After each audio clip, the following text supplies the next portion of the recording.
একদিন সব ঠিক হয়ে যাবে, আর সেই দিনটার জন্যই বেঁচে থাকা। ইগো নেই, কেউ পাত্তা না দিলে আমিও তাকে পাত্তা দেই না, এটা সেলফ রেসপেক্ট। ইগো ভাবলে ভাবতে পারেন। ভেবেছিলাম ডায়েরিতে লিখবো ভালোবাসার গল্প, কিন্তু লিখতে হচ্ছে হাজারো কষ্টের গল্প। কেউ এক ফোঁটা ভালোবাসার জন্য আকুল ছিল, আর কারো মন সাগর দিয়েও ভরেনি।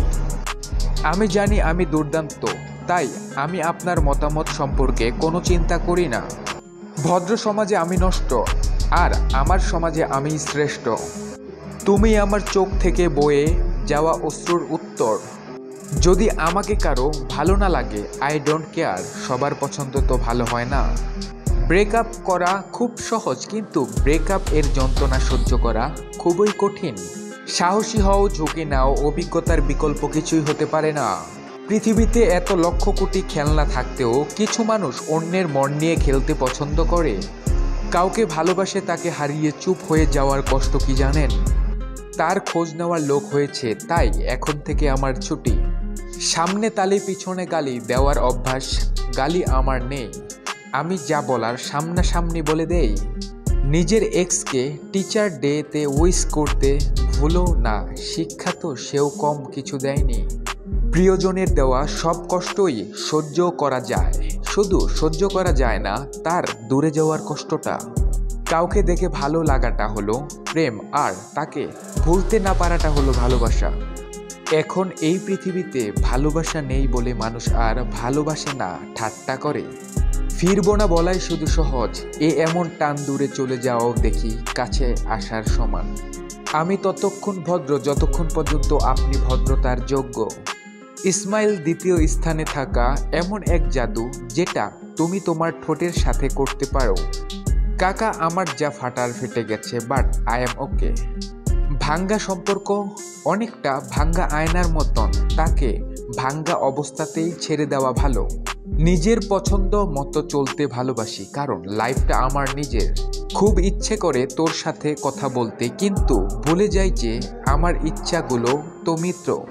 কঠিন পরিস্থিতিতে আমি রাস্তা পরিবর্তন করি না, বরং আমি নিজেই নিজের একটা রাস্তা তৈরি করে দেই। দুঃখ সহ্য করা মানুষগুলো একদিন সুখী হবে, কিন্তু যারা মানুষকে দুঃখ দেয় তারা কখনোই সুখী হয় না।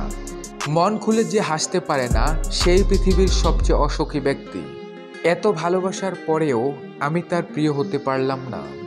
মাঝে মাঝে নিজের উপর হিংসা হয়, একটা মানুষ এত কিউট কিভাবে হয়। এই জগতে কেউ আপন হয় না, দুঃখ পেলে রাতে ঘুমটাও পর হয়ে যায়। সম্পর্ক ধীরে ধীরে শেষ হয়, হঠাৎ করেই জানা যায়। আড়ালে আবডালে কত কথা চলে, কত কথা ভেসে আসে জোয়ারে। ভালোবাসার নাইবা দিলি তুই, ভরসার হাতটুকু একবার ছোঁয়ারে।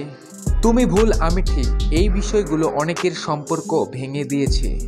যে জায়গায় নিজের মূল্যহীন, সেখানে থেকে নিজেকে সরিয়ে নেওয়াটাই হলো বুদ্ধিমানের কাজ। ভালোবাসার মানুষটি একদিন ছেড়ে চলে যায়, কিন্তু তার ফেলে রাখা অজস্র স্মৃতি আমাদের প্রতি মুহূর্তে মনের দরজায় কড়া নাড়ে। সত্যি একদিন হারিয়ে যাব তোমার এই মিথ্যা শহর থেকে। সুখে থেকো প্রিয় সাথী, অভিশাপ দেব না, হও তুমি সুখী। স্বার্থপরেরা ভালোই থাকে, কষ্ট পায় তারা যারা স্বার্থপরদের বিশ্বাস করে। কষ্ট এই নয় যে সে আমাকে ছেড়ে চলে গেছে, কষ্ট হলো চলে যাওয়ার পরেও সে আমার মধ্যে রয়ে গেছে। ঘুম ভাঙলেই স্বপ্নগুলো পালিয়ে যায়, আর স্বার্থ ফুরিয়ে গেলে মানুষ পালিয়ে যায়। আমি অনুভব করি যে বাতাসগুলি এখনো তোমার সুবাস বহন করে। একটি ব্রেকআপ হলো নিজেকে প্রচণ্ড এবং নিঃস্বার্থভাবে ভালোবাসার একটি সুযোগ। সে যদি আমাকে ভুলে সুখী হয় তবে অভিযোগ কি, আর আমি তাকে সুখী না দেখলে ভালোবাসা কিসের? কোনো রিলেশন অসম্পূর্ণ থাকে না যদি তা পূরণ করার ইচ্ছা দুজনের দিক থেকে থাকে। মানুষ সবচেয়ে বেশি কাঁদে তখন যখন তার সবচেয়ে কাছের মানুষটি কোনো কারণ ছাড়াই তাকে সবচেয়ে বেশি কষ্ট দেয়। তোমার প্রতি আমার কোনো অধিকার নেই, সেই আমি বুঝতে পারিনি, পদে পদে বুঝিয়ে দেওয়ার জন্য ধন্যবাদ। হারানোর যন্ত্রণাটা কেবল সেই বোঝে যে তার প্রিয় মানুষটিকে হারিয়েছে। ব্যথা তো তখনই পাই যখন কোনো মানুষ খুব কাছে এসে আবার দূরে সরে যায়।